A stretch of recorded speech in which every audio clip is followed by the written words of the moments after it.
আজকের বিষয় শব্দের উৎপত্তিগত শ্রেণীবিভাগ। শব্দের উৎপত্তিগত শ্রেণীবিভাগে যাওয়ার আগে প্রথমে বুঝে নিই শব্দ জিনিসটা কি, শব্দ কাকে বলে। শব্দ হলো কতকগুলি বর্ণ বা বর্ণের সমষ্টি, এক বা একাধিক বর্ণের সমষ্টি। একটা বর্ণ দিয়েও শব্দ তৈরি হতে পারে, আবার একাধিক বর্ণ দিয়েও শব্দ তৈরি হতে পারে।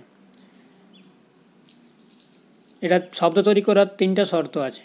প্রথমত, এক বা একাধিক বর্ণের সমষ্টি হবে এবং সেই শব্দ একটা ধ্বনি হবে, ধ্বনি মাত্রই আমরা কানে শুনতে পাবো। তৃতীয়ত, সেই ধ্বনিটার একটা নির্দিষ্ট অর্থ থাকবে, তবেই আমরা সেই বর্ণ বা বর্ণ সমষ্টিকে আমরা শব্দ বলবো। তাহলে এবার আসি সেই শব্দের উৎপত্তিগত শ্রেণীবিভাগ, মানে শব্দগুলো কোথা থেকে এসছে। যেমন আমরা জানি গঙ্গা নদী, তার উৎস কি? গঙ্গোত্রী হিমবাহ, গোমুখ, সেখান থেকে এসছে গঙ্গা নদী। ঠিক তেমনই প্রত্যেকটা শব্দ কোনো একটা জায়গার থেকে এসছে, সেটাকেই বলা হয় শব্দের উৎপত্তি। সেই উৎপত্তিগত শ্রেণীবিভাগ নিয়ে আমরা আলোচনা করব। প্রথমেই আসি 1 নম্বরে, দেখো আছে খাঁটি দেশি শব্দ। খাঁটি দেশি শব্দ বলতে যেসব শব্দ প্রাচীনকাল থেকে আমাদের বাংলায় ছিল বা ভারতবর্ষে ছিল, সেগুলো এখনও রয়ে গেছে, আমরা সেগুলো এখনও ব্যবহার করছি, সেগুলো হচ্ছে খাঁটি দেশি শব্দ। যেমন এখানে উদাহরণ দেওয়া আছে ধামা, ঢোল, মাঠ, ঝাঁটা, খোপা, টোপর, চট, ডিঙ্গি, ঘুড়ি, ঘ্যাঁট, চাল, শিকড়, কঁচি, দর, ছড়ি ইত্যাদি ইত্যাদি ইত্যাদি ইত্যাদি, খেয়া ইত্যাদি। তারপর আসছি তৎসম শব্দ। তৎসম শব্দটার মধ্যে অর্থ লুকিয়ে আছে, দেখো তৎসম, সম মানে সমান, তৎ মানে সংস্কৃত। তাহলে আমরা বলতে পারি কি সংস্কৃতের সমান, মানে আসলে যে শব্দগুলো সংস্কৃতে ছিল সেগুলোই সরাসরি বাংলায় চলে এসেছে। যে শব্দ সংস্কৃতে আছে সেই শব্দগুলোই আমরা বাংলায় ব্যবহার করছি, তাই এদের বলা হয় তৎসম শব্দ। দেখো ব্লু, ব্লু নীল অক্ষরে নীল কালিতে লেখা আছে। যে সমস্ত শব্দ সংস্কৃত ভাষা থেকে অপরিবর্তিত আকারে বাংলা ভাষায় গৃহীত হয়েছে তাদেরকেই তৎসম শব্দ বলবো। যেমন নিচে দেখো উদাহরণ দেওয়া আছে মাতা, বন্ধু, বৎস, সন্তান, স্নেহ, আকাশ, পর্বত ইত্যাদি। এই শব্দগুলো সংস্কৃতে ছিল এবং সরাসরি কোনো রকম পরিবর্তন ছাড়াই বাংলা ভাষায় চলে এসছে, তাই এদের তৎসম শব্দ বলছি। এরপর আসছি তদ্ভব শব্দ। তদ মানে সংস্কৃত আর ভব মানে জাত, মানে সংস্কৃত থেকে জন্ম নিয়েছে।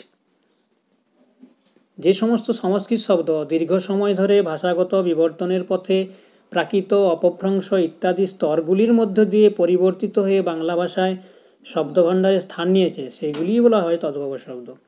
সংস্কৃত থেকে এসছে ঠিকই, কিন্তু মাঝখানে প্রাকৃত ও অপভ্রংশ এই দুটো স্তরের মাধ্যমে পরিবর্তিত হয়ে বাংলা ভাষায় এসছে, তাই এদের বলা হয় তদ্ভব শব্দ।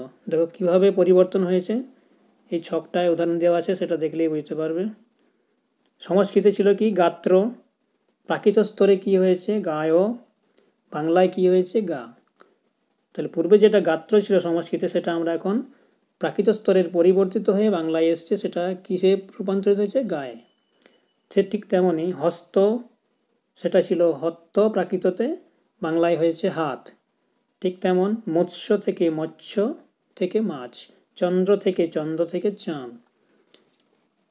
ঠিক তেমনই আরও অনেক উদাহরণ দেওয়া রয়েছে, ভক্ত, ভত্ত, ভাত, এগুলো সব উদাহরণ তদ্ভব শব্দের, একটু মন দিয়ে পড়ে নিও। এরপর দেখো তদ্ভব শব্দ যে শুধু সংস্কৃত থেকে আসবে এমন কথা নয়, এরা তামিল শব্দ থেকেও এসছে, গ্রিক শব্দ থেকেও এসছে, পারসিক শব্দ থেকে এসছে, তুর্কি থেকেও এসছে, পল্লবী থেকেও এসছে। এই তামিল থেকে কীভাবে এসছে সেটার উদাহরণ দেওয়া রয়েছে পিল্লই, পিল্লিক, পিলুও, পিলে। মুটে, মুটের থেকে মুটক, সেটা সংস্কৃতেই হয়েছে, সংস্কৃত থেকে আবার প্রাকৃত মুডো, তারপর বাংলায় মোট। গ্রিক থেকে শব্দ দ্রাক্ষমে, তারপরে সংস্কৃত হয়েছে কি দ্রম্য, প্রাকৃততে হয়েছে দম্মে, বাংলায় হয়েছে দাম। ঠিক এমনই আরও উদাহরণ দেওয়া রয়েছে। এরপর আসি 4 নম্বর, অর্ধতৎসম বা ভগ্ন তৎসম। যে সমস্ত তৎসম শব্দ বাংলা ভাষায় অবিকৃতভাবে গৃহীত হবার পরেও উচ্চারণ বিকৃতির কারণে রূপ বদলেছে, সেই শব্দগুলিকে অর্ধতৎসম বা ভগ্নতৎসম শব্দ বলবো। ব্যাপারটা কেমন? সংস্কৃত শব্দ, সেই শব্দটা বাংলা ভাষায় এসছে ঠিকই, কিন্তু আমরা উচ্চারণটাকে বিকৃতভাবে উচ্চারণ করি, কিছুটা ভেঙচিয়ে বলি, কিছুটা ঠাট্টার সুরে বলি, বলতে গিয়ে শব্দটা আকার চেঞ্জ হয়ে গেছে বা শব্দের ধ্বনিগত তত্ত্ব চেঞ্জ হয়ে, ধ্বনিগত পরিবর্তন হয়েছে। যেমন দেখো, সংস্কৃতে আমরা বলি কৃষ্ণ, সেটাকে আমরা কেউ কেউ বলে থাকি কি কেষ্ট ঠাকুর। ঠিক তেমনই বিষ্ণু, সেটাকে আমরা বলে থাকি বিষ্টু। ঠিক তেমনই শ্রী, ভালো কথাই বলি কি সুন্দর শ্রী মানে সৌন্দর্য, কিন্তু এখানে কি শ্রী থেকে কি হয়েছে ছিরি, বলি না কি ছিরি দেখ, সেই শ্রী থেকে ছিরি হয়ে গেছে। ঠিক তেমনই মিথ্যা মানে সেটা মিথ্যা কথা বলছে, সেটাকে মিথ্যাটা না বলে আমরা কি বলি মিছা কথা কয়। গ্রাম না বলে আমরা কি বলি গ্যারাম, ইত্যাদি ইত্যাদি আরও অনেক উদাহরণ দেওয়া রয়েছে, তোমরা দেখে নাও। এরপর আসি বিদেশাগত বা বিদেশি শব্দ। বিভিন্ন সময়ে বাংলাদেশের সঙ্গে বাণিজ্যিক, সাংস্কৃতিক ও রাজনৈতিক বা রাষ্ট্রীয় যোগাযোগের কারণে অজস্র আরবি, ফারসি, ইংরেজি, ফরাসি, পর্তুগিজ, ওলন্দাজ, তুর্কি, চীনা, জাপানি, বর্মী ও রুশ শব্দ বাংলা ভাষায় প্রবেশ করেছে। এই শব্দগুলোকে আমরা বিদেশাগত শব্দ বলবো। বিভিন্ন জাতির মানুষ, বিভিন্ন বিদেশের মানুষ বিভিন্ন কারণে আমাদের দেশে এসেছিল, এবং এসে সেই শব্দগুলো, তারা তো এসেছিল বিভিন্ন রকম বাণিজ্যের আদান প্রদান করতে, বাণিজ্যিক আদান প্রদান, কিন্তু তার সাথে সাথে কিছু শব্দ আমাদের শব্দ নিয়ে গেছে, ওদের শব্দ আমাদের দেশে ছেড়ে গেছে। সেই যে শব্দগুলো ছেড়ে গেছে সেই শব্দগুলো হচ্ছে আমাদের বিদেশি শব্দ। যেমন হাওয়া শব্দটা আমাদের দেশের শব্দ নয়, এটা হচ্ছে বিদেশি শব্দ, আরবি শব্দ। বাকি, মতলব, হিসেব, মুকুল, অনেক উদাহরণ দেওয়া আছে এখানে, আইন, আদালত, কেচ্ছা, খেতাব ইত্যাদি। ঠিক তেমনই ফার্সি শব্দ কোমর, হাজার, চেহারা, শিকার, এগুলো আমরা ব্যবহার করে থাকি শব্দগুলো, কিন্তু এগুলো ফার্সি শব্দ। ঠিক তেমনই ইংরেজি শব্দ তো অনেক প্রচুর আছে, আমরা কোথায় কোথায় ইংরেজি শব্দ ব্যবহার করি, government, licence, master, library, cholera, tram, bus, table ইত্যাদি। ঠিক তেমনই ফরাসি শব্দ রয়েছে, পর্তুগিজ শব্দ রয়েছে, ওলন্দাজ রয়েছে, তুর্কি রয়েছে, চীনা, জাপানি, বর্মী, রুশ, পেরু, ইতালীয়, অস্ট্রেলীয়, তিব্বতী, মিশরীয়, স্পেনীয়।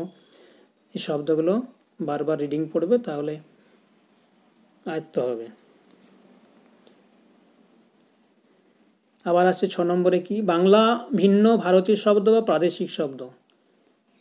বিদেশি ভাষার মতোই অন্যান্য প্রাদেশিক ভাষারও অনেক শব্দ বাংলা ভাষায় গৃহীত হয়েছে। এই শব্দগুলোকে বলা হয় ভিন্ন ভারতীয় শব্দ বা প্রাদেশিক শব্দ।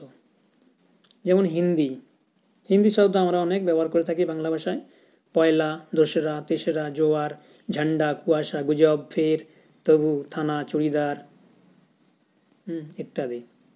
ঠিক তেমনি গুজরাটি শব্দ টাকলি, হরতাল, মারাঠি, চৌথ বর্গী, পাঞ্জাবি, চাহিদা, শিখ, তামিল, চুরুট, ভিটা ইত্যাদি। ঠিক তেমনই রয়েছে মুন্ডারি শব্দ, তেলুগু শব্দ, সাঁওতালি শব্দ, ওরাও শব্দ। এরপর আসি মিশ্র শব্দ। মিশ্র মানে একটা মিক্স, মানে সব রকম মিশিয়ে শব্দ হবে আর কি, 2-3টে শব্দ মিশ্রণে তৈরি হবে। যেমন দেখো, তৎসম, তদ্ভব, দেশি বা বিদেশি শব্দের মধ্যে যে কোনো এক শ্রেণীর শব্দের সঙ্গে অপর শ্রেণীর শব্দ বা প্রত্যয় ইত্যাদি যোগে তৈরি হয় যেসব নতুন শব্দ, তাদেরকে বলা হয় সংকর শব্দ বা মিশ্র শব্দ। উদাহরণ দিলে বিষয়টা পরিষ্কার হবে। দেখো, যেমন তৎসম প্লাস তদ্ভব, তৎসম শব্দর সাথে তদ্ভব শব্দ যোগ হয়েছে কি, না আকাশ, গাং, বন, চাড়াল। আকাশটা হচ্ছে কি তৎসম শব্দ, আর গাংটা হচ্ছে তদ্ভব শব্দ। আকাশ তৎসম মানে সংস্কৃত শব্দ, আর গাং হচ্ছে গঙ্গা থেকে গাং হয়েছে, সে আকাশ গাং মানে তৎসম প্লাস তদ্ভব। ঠিক তেমন তদ্ভব প্লাস তৎসম কাজললতা, আলো পাথর। ঠিক তেমনই তৎসম প্লাস দেশি জল ঢাকা, জলটা তৎসম আর ঢাকার হচ্ছে দেশি শব্দ। তৎসম প্লাস বিদেশি জল হাওয়া, তৎসম প্লাস বিদেশি হাট বাজার, তদ্ভব প্লাস বিদেশি হাট বাজার, জামাইবাবু ইত্যাদি। ঠিক তেমনই বিদেশি প্লাস তদ্ভব মাস্টার মশাই, মাস্টারটাই বিদেশি শব্দ, ইংরেজি শব্দ, আর তদ্ভব হচ্ছে মশাই, হলো কি মাস্টার মশাই। ঠিক তেমনই ডাক্তার বদ্যি। বিদেশি প্লাস বিদেশি উকিল ব্যারিস্টার, কোথায় কথা বলে থাকেন না, উকিল ব্যারিস্টার, এই উকিলটাও বিদেশি শব্দ আর ব্যারিস্টারটাও বিদেশি শব্দ। হেড মিস্ত্রি, হেডটাও বিদেশি শব্দ, ইংরেজি শব্দ, মিস্ত্রিটা হচ্ছে বিদেশি শব্দ। এরপর আসি প্রত্যয় যুক্ত হয়ে, দেখো বিদেশি প্রত্যয় যুক্ত হয়ে পণ্ডিত গিরি, এই গিরিটা হচ্ছে প্রত্যয়, পণ্ডিত হচ্ছে সংস্কৃত শব্দ, তাহলে পণ্ডিত গিরি। চরণদার, ঠিক তেমন বাড়িওয়ালা, এগুলো হচ্ছে সব যেগুলো শেষে যুক্ত আছে সেগুলো হচ্ছে সব প্রত্যয়। বিদেশি উপসর্গযুক্ত, এবার উপসর্গ সবসময় কী বসে, প্রত্যয় যেমন শব্দের প্রত্যয় যেমন পরে বসছে, আর বিদেশি উপসর্গ কী হয় সবসময় শব্দের আগে বসে। যেমন বেকসুর, বেটা বাদ দাও, বেটা হচ্ছে উপসর্গ, কসুর, তাহলে বে আর কসুর যুক্ত হয়ে বেকসুর। ঠিক তেমনি বে হদ্দ, হ রেখ, হ রেখের সাথে যুক্ত হয়ে গিয়েছে হরেক, হটা হচ্ছে উপসর্গ, বে হ এই দুটো উপসর্গ। ঠিক তেমনি গরমিল, গড়টা উপসর্গ, মিলের সাথে যুক্ত হয়ে কী হয়েছে গরমিল। ঠিক তেমনি গড় হাজির। তাহলে মোটামুটি তোমরা এই উদাহরণটা ভালোভাবে পড়বে, 2-3 বার মন দিয়ে পড়ো, তাহলে বিষয়টা তোমাদের আরও পরিষ্কার হবে। এই নিয়ে আরও বিস্তারিত ক্লাস আমি পরে করব, এই সংক্ষিপ্ত আলোচনা করলাম। কিছু তো অসুবিধা হয়ে থাকে আমাকে জানাবে। ধন্যবাদ।